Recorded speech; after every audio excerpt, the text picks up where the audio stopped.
YouTube, what's going on? Welcome back to a new series. I've talked a little bit before about how I wanted to introduce some new series, some new types of content to the channel.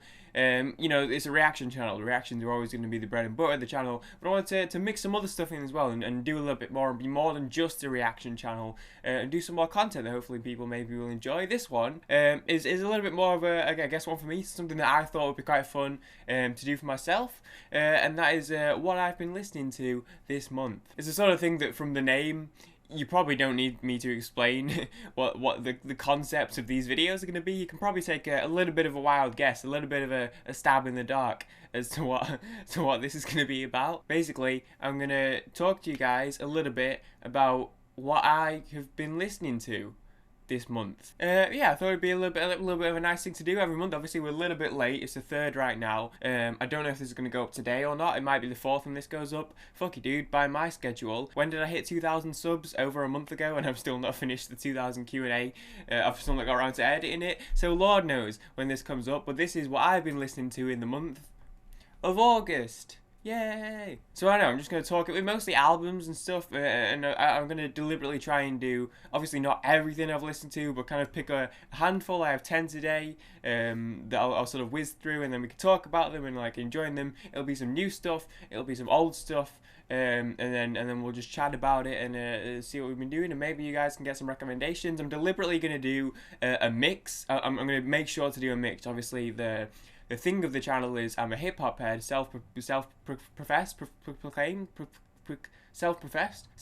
That's the phrase, right? Self-proclaimed. Self-propelled, moving or able to move without external propulsion or agency.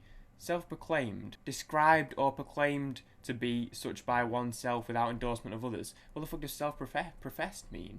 Oh, the same thing? Oh.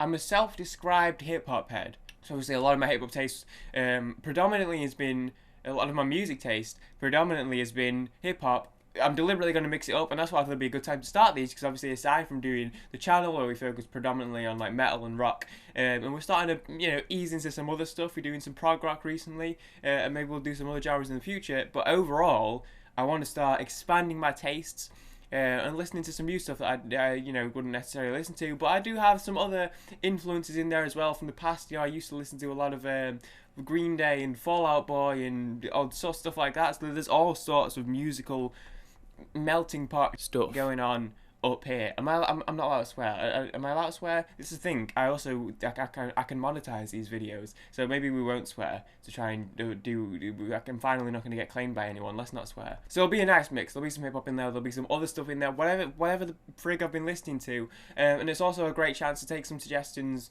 recommendations for stuff that I could listen to off camera if you want to. I guess that's kind of a side thing. But if anyone's like, hey, you should check out this album, maybe I'll do it. I don't know.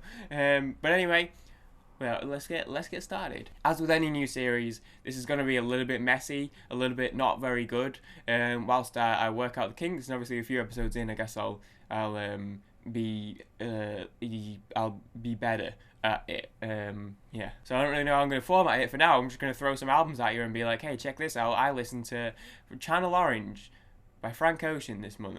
So we've established before I'm a big Frank Ocean fan, we know that. I'm wearing a blonde sweatshirt right now by coincidence. It's more a case of, I tend to go through phases with artists, and that's the other thing with the series. It's going to be, there'll be some stuff that I've heard for the first time this month, and some stuff, it's literally just what I've been listening to this month, so it's going to be some not new stuff. We've got a mix of both here this month. Channel Orange, I tend to go through phases with artists that I like, where I'll have like a certain album in rotation. So if you look at maybe like Eminem, for example, or Kanye, I have a Kanye album in here.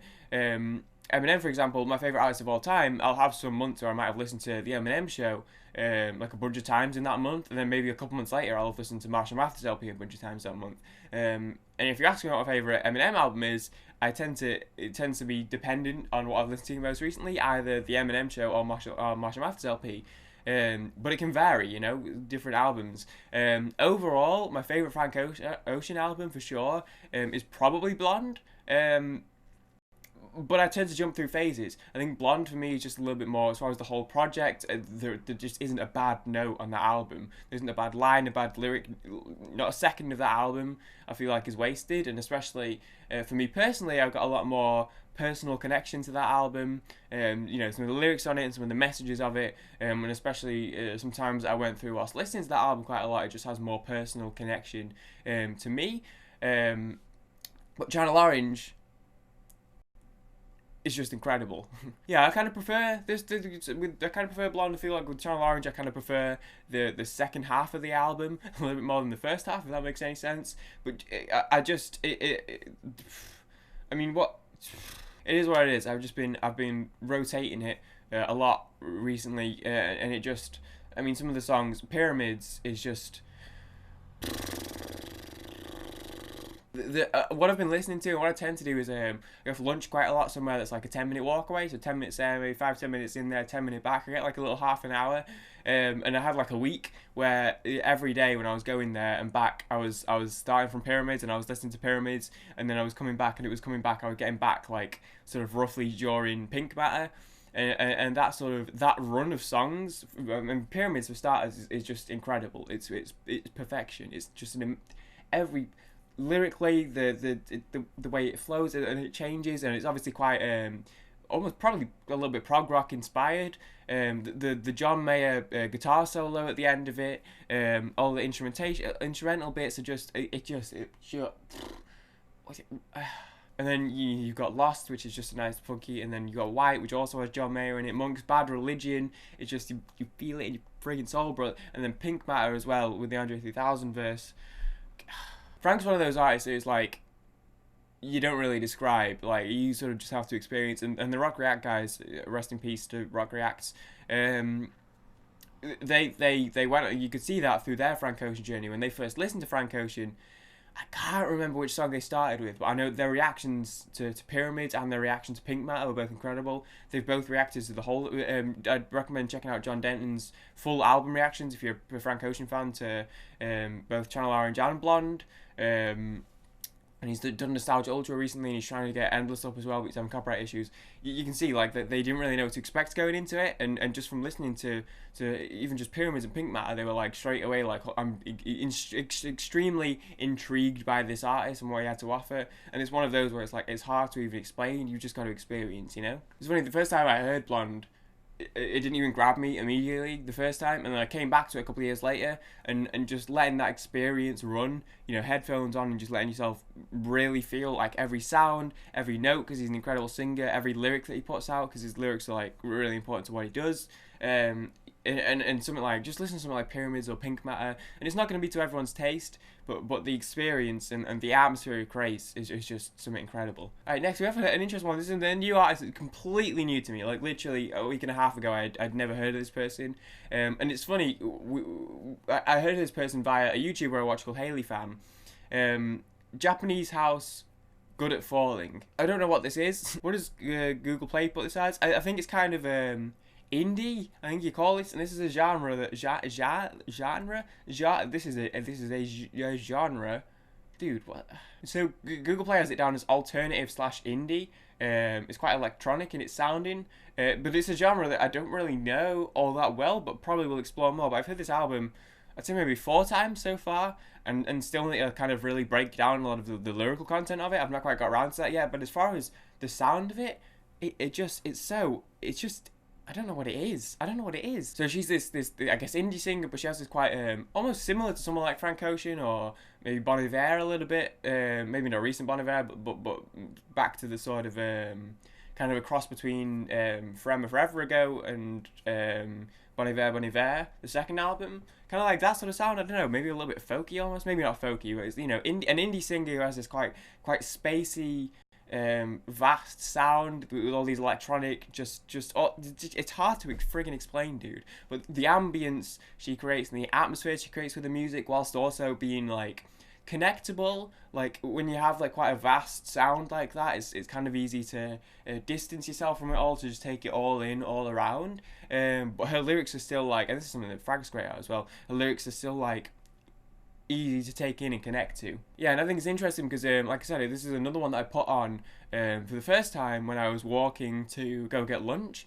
When I do that, I usually kind of just put on something that I know in the background, because I tend to, like, I do that walk, especially when it's been summer, going for lunch so much, I tend to more so have music in the background, and then I think whilst I'm walking, because, you know, when you're going for a walk, it's just a great time to be thinking about stuff, to just, you know, to just think. It just is what it is, and you go for a walk, you think. So I usually tend to, the music I'm listening to is more something in the background, so I'm just kind of thinking as I'm walking.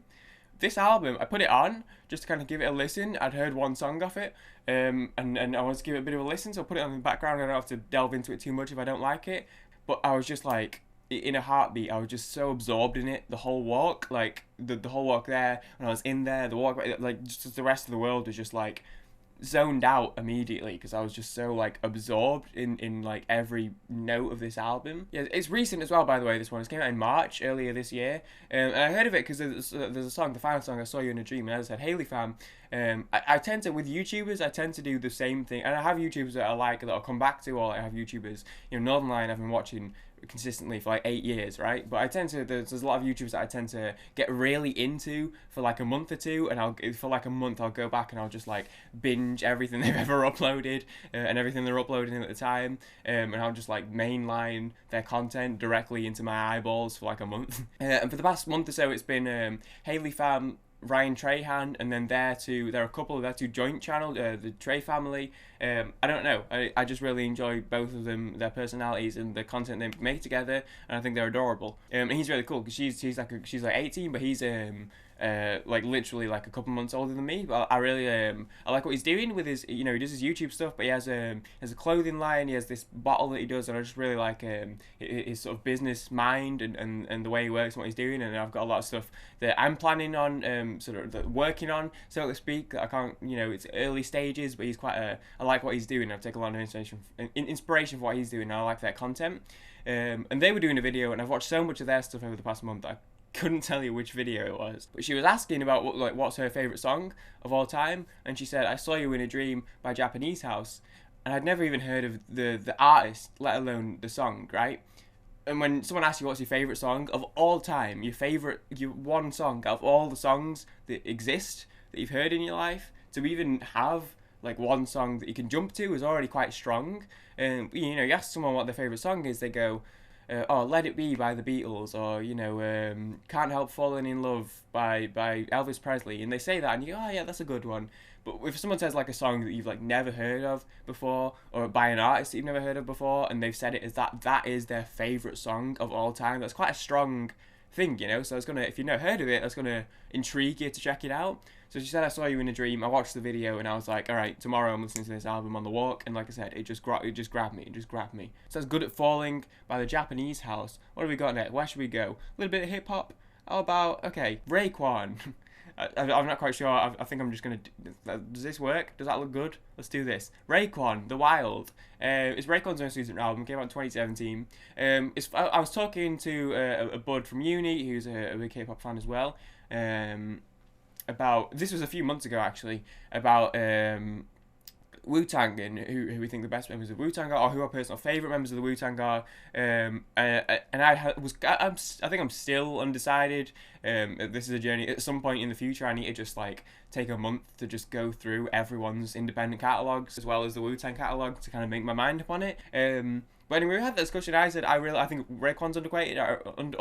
I really like. I just really like his style, his voice, his inflection. He just has a great voice. It's just nice to listen to. But technically, he's incredible, and just something about the way he writes. I think Raekwon's just he's not underrated because Wu-Tang's one of the most well-received hip hop acts of all time. And he's obviously really well known as an independent artist aside from that as well. But people talk about, you know, Method Man, Redman, Ghostface Killer, who obviously are all incredible as well. I feel like Raekwon isn't usually one of the first names that comes up. And then a month ago, that list came out, which was obviously promotion for a hip hop podcast. That's all it was. That's all that list existed to get people talking about it. They don't give a shit about what was on that list. It was promotion for a podcast, right? But obviously it did its job, and everyone talks about it. And it just got me thinking. I had a look at it. Raekwon was on there. I can't remember now what the order was for the various Wu-Tang members. I know there was at least someone. I think Ghostface was on there, but I feel like I think that Method Man wasn't on the list. Maybe it was Method Man. I can't remember who, but there was someone that was missing from the list, and then Raekwon was like quite high on the list. And I was like, okay, you know what? Let's just have a little bit of a look. I listened to The Wild. It's quite good. I liked it. You know, it's one of those when you've been an artist in any game, but you know, especially if you look at rappers who've been around for like 20, 25, however many years, that are still making music, it's hard to keep it interesting, keep it fresh, keep it like worth listening to. But I feel like Raekwon's done a pretty good job. You know, he's got some good features on there. Weezy's on there, CeeLo Green, G-Eazy, who I'm not the biggest fan of, to be honest. But I liked it. Like, technically, he's still a good writer. His flow's still there. Like, everything that he had that was good back in the Wu-Tang days, at the prime of the Wu-Tang days, he still has as an independent artist, but he's also modernized it a little bit. I know Visiting Hour, featuring Andrew Day on the hook, and then The Rain, which is the next song after that, is a skit in the middle. Those two songs in particular felt quite modern in the way that they were presented. They had like a verse, hook, verse, and the production. I don't know. It just feels like to me, as far as an artist that's like the epitome of like classic 90s hip hop. As far as an artist like that goes, there's plenty of this. I need to listen to more stuff like this, not just Wu-Tang, but other artists as well, of that time that I know their 90s stuff, but haven't really followed to modern day. There's more I need to listen to, but as far as Raekwon goes, he's like, yeah, classic 90s hip hop, but he's done a good job, I think, of keeping things going, not getting stale, and I like this one. I thought it was a good album, and I need to listen to it. I listened to it twice, so I could listen to it a couple more times, I think. Green Day, American Idiot. You know what? Sometimes things just resurface. Obviously, I've listened to this album before in my life, and I already liked it, but sometimes, like I said, things just resurface. For whatever reason, I just felt like listening to American Idiot, so I did, and then I listened to it about 8 times that week. Jesus of Suburbia is probably the main one, because that's like I remember this one. I liked this one as a kid. I liked American Idiot. I like Boulevard of Broken Dreams a whole lot. I really liked Are We the Waiting, was probably my favourite song in the album. And obviously, I knew Holiday. I knew like a couple different songs in the album. So I liked the album as a whole. But as a wee and as a youngster, when I was like, what, maybe 7, 8, 9, and when I was hearing this and liked it, Jesus of Suburbia, it's 9 friggin' minutes long. That's quite long for someone. That's as many minutes as my age at the time, you know what I mean? So I never really listened to that song, but then I listened to it recently and I was like, it's a really good song, dude. So yeah, I mean, I can tell. I'm looking at my Google Play thing now, and Jesus of Suburbia has the most listens. Again, I think for a week I was doing kind of what I said about Channel Orange earlier, where I was like putting on Channel Orange on a walk, but starting with Pyramids. I think I was starting with Jesus of Suburbia, which is funny because it's track 2 and track 1's American Idiot, and it's not even 3 minutes long. So I don't know why I wasn't just starting with American Idiot, but yeah, Jesus, I don't know what it is. I just really like that song. I like the journey it goes on. It's quite inspirational. It's quite nice. Even though I don't really know, it's a little not abstract, but a little bit. I've not really, you know. I know it's just one of those. When did this come out? 2006, I'm gonna say 2004. Oof. It's a classic, right? As far as this genre goes, at the very least. But as far as even music goes, it's Green Day, who are a massive band, and it's American Idiot, which is arguably, it's probably their biggest, most well-known album, right? I don't know. I guess Dookie's quite well known, but this has probably the most individual songs that the most people know. I would suggest it's got to be. Oh, it's crazy that they put this out, and then there was a 5-year difference between albums, but. What do you want me to say? I've been listening to it, and it's really good, and I like it, and I still like it, and I'll probably listen to it again. I've maybe listened to it, like I said, 8, 9 times this month. What? It's just come back up. It's just resurfaced in my rotation, as sometimes it will do. And as similarly, by the way, Red Hot Chili Peppers. Yeah, the month before I was listening to Californication a ton, but I feel like it was the month before, and I was listening to By the Way that month as well. But By the Way, I'm looking through my recent activity in Google Play, and this was this month, so we'll stick this in here. It's just I really like Red Hot Chili Peppers. They're one of those that I think I read a comment on the Californication audio video on YouTube of someone being like, hey, I just realised that I like every Red Hot Chili Peppers song that I know. And I kind of had the same realisation a month ago. I feel like they're one of those bands. There's probably quite a lot of people that have that sort of thing, where it's like, you know, you go through the songs that you know, and you're like, actually like all of the songs that I know. Like, why don't I listen to more of them? You know, I knew Californication. Obviously, this album has, by the way, has the Zephyr song. It has Can't Stop, which I knew. And there's more songs off Californication. I've seen Californication. Let me pull that up real quick here. Other Side is my favorite Red Hot Chili Peppers song, but that's not one of the biggest songs, really. That's weird. All of my listens are on here, but not for Around the World or Parallel Universe. It says no listens.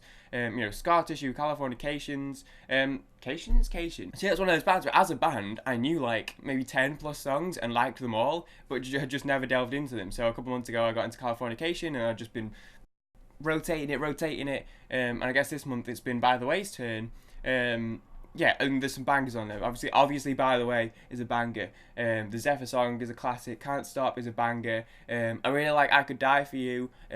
Universally Speaking's good. I think on this album, my favorite is probably Dosed. I just really like the vibe it goes for. I really like the solo on it when it goes. I like that bit. That's a good bit. Yeah, I don't know. It's one of those where it's like it's just a band that I like. And I've only really. I'm just working through them now a little bit, and obviously those two albums I know well, but I need to go through some of the other albums now because I'm just kind of taking it one album at a time with these guys. But this month, yeah, By the Way, has been in heavy rotation, banger of an album. Let's talk a little bit about Bon Iver. Bon Iver's an interesting one. He put out an album a month ago, and I was very excited for it for a few months. I haven't listened to it yet. I put it off.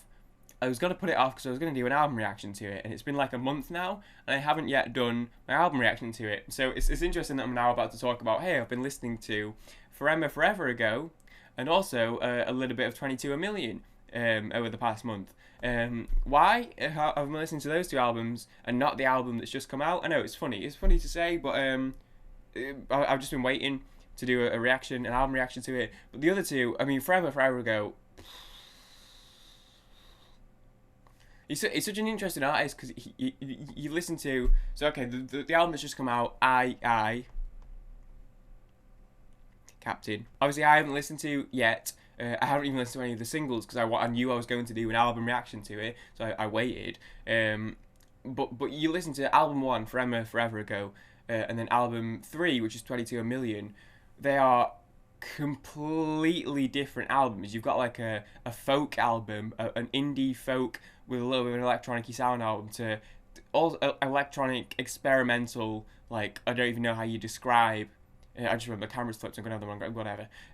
Like, it's just 20, they're just completely different albums, and yet it's still Bon Iver. And the 4 albums together are The Seasons. Forever Ago, he was depressed.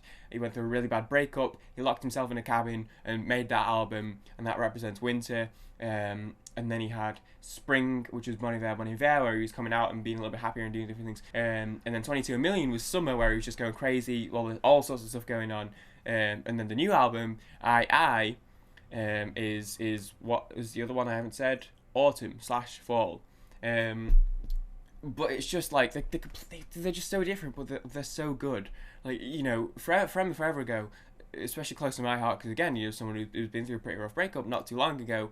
It just encapsulates a feeling I feel, and it's just powerful. Like, you really feel the pain in his voice. And the single off that album is called Skinny Love. And you can tell it's a single when you listen to it in the context of the rest of the album. But there's just an amazing performance. It's live with Jules Holland is the name of the show, I think. I know it's a Jules Holland show. I can't remember the name specifically, but it's something like that. I'll link it in the description if I remember. He does a live performance on one of Jules Holland's shows, and it's just, he performs the song differently even to how it's performed in the studio. You can just hear the heart-wrenching emotion, like, in his voice with every note. It's like it pains him to sing some of the lines he's singing. And then 22 A Million, just look at the track list of 22 A Million and you'll get an idea of what to expect musically. It's all over but it's so interesting. Like, it's not like he's just being, you know, weird for the sake of it. Not that that's what experimental is, but it's like sometimes you sort of listen to it and you're like, what the fuck is going on here? But 22 A Million, it's like he's trying to push both himself musically and artistically, but also just the music that he's making to try and make it. He's trying to push the boundaries a little bit while still making incredible music, and it's another one. It's similar to the Frank Ocean situation, where it's just like it's hard to even explain what it is without just feeling the experience yourself. And I love it, and I do want to do I at some point, because the first three albums, I only listened to 1 and 3 over the past month, but the first three albums I absolutely adore. And I will do that album reaction at some point. I already know what my next album reaction is going to be. It's going to be a hip hop one, but that one will happen at some point, I promise, because I want to do it. Right, now I'll wrap it up on one of my favourite albums of all time that's been in rotation over the past month, Kanye West, My Beautiful Dark Twisted Fantasy. This is another one. Kanye albums will come in and out of rotation. Maybe in a couple months' time I'll be sat here talking about, I've been listening to College Dropout a lot this month. I've been listening to Yetiness a lot this month, but My Beautiful Dark Twisted Fantasy, I've listened to it this month. To be honest, I listen to it once a month, and I'm not going to mention it every month for obvious reasons, but I listen to this once a month, almost guaranteed. This album, as far as I'm concerned, is perfect, and people, this is my personal music taste. People, especially a lot of people in my audience, I think, would maybe listen to this and be like, not really for them, but it's so good, dude. There's so much to it. The fact that you can listen to it and like not even think too much about it, but if you want to, you can delve so deep into like the theme of it. Look at some song like Runaway, which is just a crazy song that I've got a video planned for at some point about that one song specifically, not like a reaction, but like a scripted, like almost mini doc about it that I might do. So I won't get too much into it now, but the fact that you can take that song and you can just listen to it for what it is musically, or you can listen to the lyrics and think about the context of the relationship that you just come out of and it being about that, or you could think even the deeper level and about the context of the whole theme of the whole album of being a mega celebrity and being in the public eye, and it being a beautiful, dark, twisted fantasy, like that constant duality and fight between the good and the bad of being a celebrity and being in the public eye. This album obviously came off the back of controversy for Kanye. George Bush doesn't care about black people. Going on the stage and with the Taylor Swift thing, he was big artist graduation come out. He was a big artist. 808s and Heartbreakers come out in 2008, which was obviously the peak of he just come out of his relationship of like 6 or 7 years or something like that. He just his mum had just died, and he was like on the edge, and then all of a sudden he was getting bombarded with all this shit from the media, and all this negativity and all these eyes on him, and then he disappeared for like 2 years, came back 2 years later and put out one of the greatest hip hop albums of all time as if nothing had happened. He literally just like disappeared, knuckled down, forgot about that shit, and put this out and address so many things in a roundabout way. His flaws, he speaks so openly about his flaws in this, and yet at the same time it pushes the sound as well to go away for that long. You think he'd maybe want to come back with something safe. No, he came back with something that completely pushed the genre. He's got all sorts of weird guitar solos and shit on here, weird samples. Bon Iver is on here, funnily enough, and I could speak for so long about why I love this album. There's children outside. I don't know if you can hear them. Some of the samples, the Aphex Twin sample. Well, I don't know, there's some issues there. The Woods Bon Iver thing. And it just Kanye's production. It has always been incredible, but listen to Lost in the World, listen to Woods by Bon Iver, and then listen to where he then works with Bon Iver. He didn't just sample it. It's a sample in the traditional sense that it's based on it, but he literally took the original song and worked with Bon Iver, who made the original song, to turn it into like what it was on Lost in the World. And like it's just a small thing to even, because I don't even know like what do I even talk quickly about with My Beautiful Dark Twisted Fantasy, because there's just so much. It's so good. It's so good, dude. Maybe we'll come to Kanye in some other ways on the channel at some point, but as far as this is one of my favourite albums of all time. It's one of the greatest hip-hop albums of all time. Some people will disagree. That's fine. That's my opinion. But Runaway, dude. Runaway. Blame Game. Even Power. Power was the single. That was the single. It's not supposed to be all crazy deep, but some of the stuff on Power that he's talking about, and the production on Power, it's a beautiful song, dude. It's a beautiful song. And then some of the rhyme schemes, he brings the best out in everyone. He's one of those.